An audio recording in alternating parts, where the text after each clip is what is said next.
Form भरलेला नाही. मला भारतीय संविधानाप्रमाणे मला सुद्धा राईट्स आहेत. त्या मुद्द्यावर धरून मला तो जो हक्क आहे जो संविधानाने दिलेला आहे त्या संविधानाच्या हिशोबाने मी माझा काल अर्ज नामांकन मी दाखल केलेला आहे आणि आज तो छाननीमध्ये सुद्धा माझा फॉर्म मंजूर झालेला आहे. आणि मी कोणाच्या विरोध नाही, मला कोणाचा विरोध करण्यासाठी मी काही माझा पक्ष फॉर्म भरलेला नाही. मला ह्या भिवंडीच्या विकासासाठी जो विकास झाला त्याच्याबद्दल मला बोलायचं नाहीये, पण जो नाही झाला त्याच्यावरच चर्चा करायची आहे. आणि तो लोकांना दाखवण्यासाठी किंवा त्या लोकांच्या मनामध्ये काय त्यांच्या अपेक्षा आहेत आणि त्या आपल्या परिपूर्ण करण्यासाठी हा माझा एक छोटासा प्रयत्न आहे. नाही, माझी लढाई कोणाच्या विरुद्ध नाही आहे, कुठल्या पार्टीच्या अगेन्स्ट नाही, कोणाच्या विरुद्ध नाही. ह्या भिवंडी इतर मतदारसंघांपेक्षा 288 मतदारसंघांपेक्षा भिवंडीतले हे जे दोन मतदारसंघ आहेत 136 आणि 137 हे डिफरन्स आहेत. ह्या भिवंडीमध्ये इतर सगळ्या शहरांमध्ये विकास आणि लोकांना सगळ्यांना न्याय मिळत आहे वेगवेगळ्या पद्धतीने, त्यांना सगळ्या सुखसुविधा मिळत आहेत. पण भिवंडीमध्ये असं एक शहर आहे तिथं मोठी कामगार वस्ती आहे आणि अशा शहरामध्ये काही ज्या मूलभूत सुविधा आहेत त्या लोकांपासून वंचित आहेत. आणि हे नेहमीच मी गेले 8 वर्ष माझ्या या नगरसेवकाच्या कारकिर्दीमध्ये मी बघत आहे, तर ते कुठंही त्या पूर्ण होत नाही. त्याच्यासाठी माझा एक छोटासा प्रयत्न पार्टीच्या वतीने आहे. मी पार्टीकडे तिकीटही मागितली होती, पण ठीक आहे, काही कारणास्तव माहिती असल्यामुळे ती तिकीट आपल्याला मिळाली नाही. माझ्या वरिष्ठांशी, माननीय मुख्यमंत्री साहेबांशी पण माझं या विषयावर बोलणं झालं होतं तिकीट संदर्भात. साहेबांनी सांगितलं की माहिती आहे त्याच्यामुळे आपल्याला काही तिकीट देता येणार नाही. त्यांचं मान्य, त्यांची गोष्ट मला मान्य आहे. तरी पण मी माझ्या एक भिवंडीतल्या ह्या 136 विधानसभा मतदारसंघामध्ये पश्चिममध्ये मला ह्या ज्या लोकांचा जो काही लोक खूप त्रासदायक आहेत, काही लोकांची कामं होत नाहीत, त्याच्यावर कुठल्याही म्हणजे लोकप्रतिनिधींचा, कोणाचाही कुठल्या राजकीय पक्षांचा त्याच्यावर लक्ष नाही. ठीक आहे, काही विकास कामं मोठी होत असतात, पण त्याच्यात ह्या छोट्या गोष्टींवर माझा फोकस आहे आणि तेच विजन मी 4 तारखेनंतर मी तुमच्यासमोर मांडेनच. इच्छा म्हणजे असं आहे की या भिवंडी शहरामध्ये तेच सांगितलं ना, आम्ही भिवंडी शहरामध्ये हा जो एकदम कामगार वस्तीचा वर्ग असल्यामुळे इथं वेठबिगारीची लोक आहेत, बिगारी काम करतात, भांडी धुणी करणारे, घरकाम करणारे व्यक्ती आहेत. इथं रिक्षा चालवणारे खूप प्रमाणात सर्व धर्मीय रिक्षा चालवणारे लोक आहेत. इथं संपूर्ण लूम कारखान्यामध्ये छोटे छोटे काम करणारे लोक आहेत.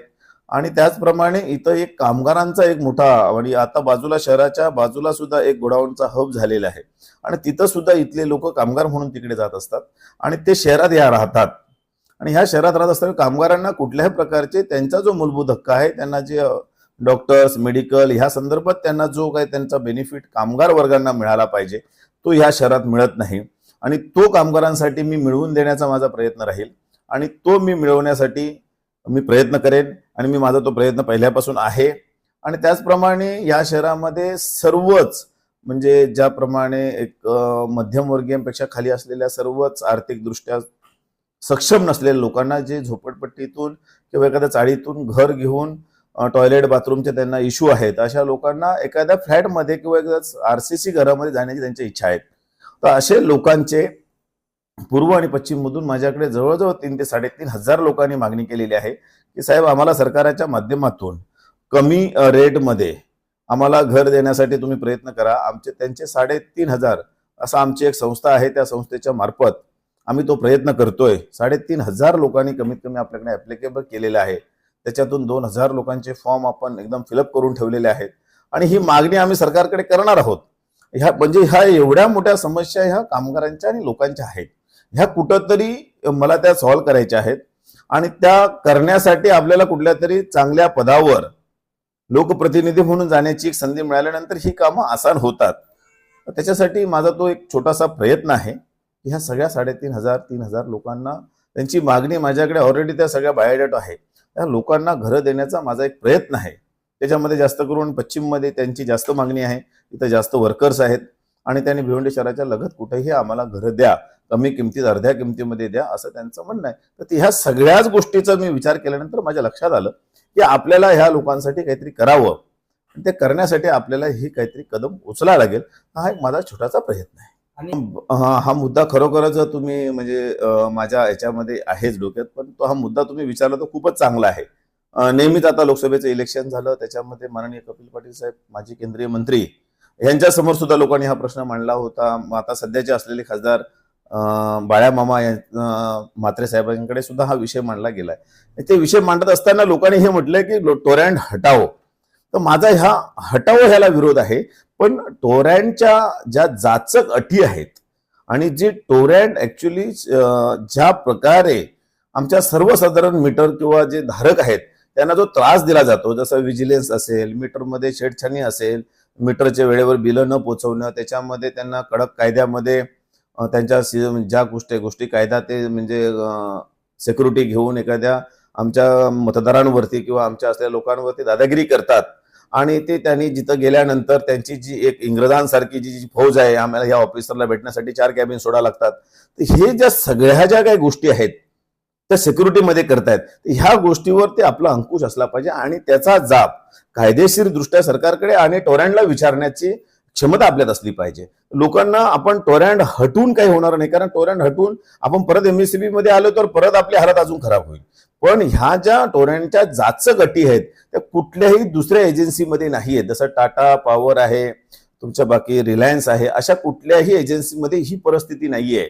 तर ती ही परिस्थिती टोरॅन्डकडून आपण बदलली पाहिजे. आणि हा माझा मानस असेल की ह्या टोरॅन्डच्या सगळ्यात जाचक ज्या अटी ज्या बेकायदेशीर आहेत टोरॅन्डच्या, त्या मी पूर्णपणे हटवण्याचा माझा पूर्णपणे प्रयास राहील. आणि तो मी हटवून पूर्णपणे लोकांना न्याय देण्याचा माझा एक तो प्रयत्न राहील. ह्या सगळ्या ज्या गोष्टी आहेत ह्या मी त्या पश्चिमच्या लोकांसाठीच आहेत की मी एक सर्वसाधारण एक कार्यकर्ता आहे, मी एक सर्वसाधारण भिवंडीकर आहे. आणि ह्या सगळ्या जनतेच्या माझ्या सगळ्या ज्या म्हणजे ज्या जनतेला मी जवळून ओळखतो, तर भिवंडीतली जनता ही इतर शहरांपेक्षा खूप चांगली आहे. आणि ह्या ठिकाणी जी लोक आहेत, मतदार जे आहेत, हे खरोखरच भावूक आहेत. इथल्या मतदारांना म्हणजे कुठला उमेदवार निवडावा हे कळत नाही. आणि जर त्यांना ते कळण्यासाठीच की ह्या अशा माध्यमातून, तुमच्यासारख्या माध्यमातून आपल्याला त्यांच्यापर्यंत पोहोचायचं आहे. आणि मी एक असा उमेदवार म्हणजे त्यांच्या समोर जाण्याचा माझा प्रयत्न आहे की ज्या तुमच्या दैनंदिन गोष्टी आहेत, ज्या तुम्हाला रोजच्या त्रासदायक आहेत.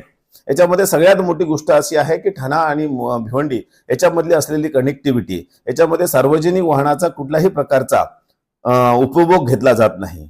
इथं लोकांना जाताना 4-4 तासाचा त्रास होतो. तर ह्या गोष्टीवर कित्येक वर्ष हा प्रश्न मांडला गेला नाही, याच्यावर कुठलं सोल्युशन काढलं नाही. तर याच्यामध्ये एसटी महामंडळाच्या काही ज्या फेऱ्या आहेत त्या शासकीय वाढवल्या पाहिजेत. याच्यामध्ये ट्रॅफिकमध्ये होण्यासाठी आपल्याला एक नवीन फ्लायओव्हरची जे कशेळी टू नारपोली हा एक फ्लायओव्हरची गरज आपल्या जसं मेट्रो सारखी झालंय तसे आपल्या एक फ्लायओव्हरची मोठी गरज आहे. तर त्याच्यासाठी सुद्धा शासनाकडे ही मागणी माझी याच्या अगोदरही केलेली आहे आणि आताही केलेली आहे. आणि त्याचप्रमाणे 136 किंवा 137 हा मतदारसंघामध्ये ज्या रस्त्या महानगरपालिकेचे रस्ते खूप अरुंद झालेले आहेत, गाड्या खूप झाल्या आणि अरुंद रस्ते झाले, तर ते खूप प्रकारे मला ते रस्त्याची जी वाइंडिंग आहे किंवा त्याची रुंदीकरण आहे हे करण्यासाठी सुद्धा एक माझा मानस आहे का त्याच्यामध्ये लोकांना त्रास होतोय. आणि इथं सगळ्यात अजून एक मोठा मुद्दा जो आहे तो इथं लोकांना असलेला शोषणाचा त्रास, जेणेकरून त्याचं प्रदूषण हे इथल्या डाईंग सायझिंग हा जो उद्योग आहे ह्या उद्योगाचा शहर झाल्यामुळे हे बाहेर जायला पाहिजे. उद्योग बंद झाला पाहिजे हे आमचं म्हणणं नाही, पण ते थोडंसं शहराच्या बाहेर गेलं पाहिजे.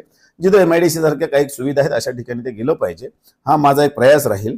आणि इथल्या लोकांना ह्या शोषणाच्या रोगापासून आणि ह्या प्रदूषणापासून आपण लांब ठेवता येईल हा एक माझा प्रयत्न राहील. असे अनेक प्रकारचे विजन.